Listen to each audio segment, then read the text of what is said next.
Hi there! Good morning, good afternoon, good evening, and good day. RJYC Vlog here. Gusto lang nating ipaalala kay Diwata, Torre, Nicolas. Huwag kang masyadong magpaka-happy-happy dahil ikaw ang kauna-unahang PNP chip.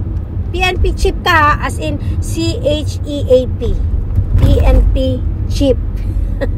Kasi ang chip mo. So, ipaalala lang natin sa kanya na ikaw ang kauna-unahang PNP chip na kinamumuhian ng buong mundo ng sangkapilipinuhan.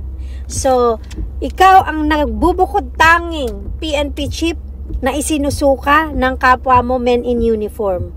Ikaw ang kauna-unahang PNP chip na habang nagsasalita ka ay nangungulangot yung mga men in uniform mo dahil wala silang pake sa sasabihin mo. Ang pake lang nila ay yung sasahurin nila, kaya they will just like look at you, or I don't think if they will look at you. Baka nga nangungulangot o nagbabasayan sila ng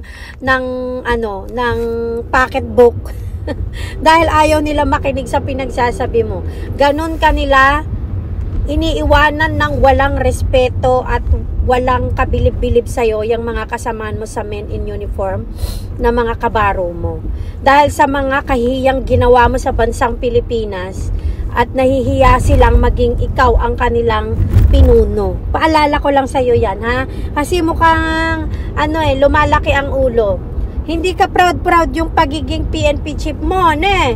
Hindi yan ka proud-proud dahil gumawa ka ng illegal, gumawa ka ng kasamaan at kinasusuklaman ka ng mga Pilipino sa buong mundo. Paalala ko lang sa'yo yan kasi nakakalimutan mo yata, okay? So, condolence sa'yo.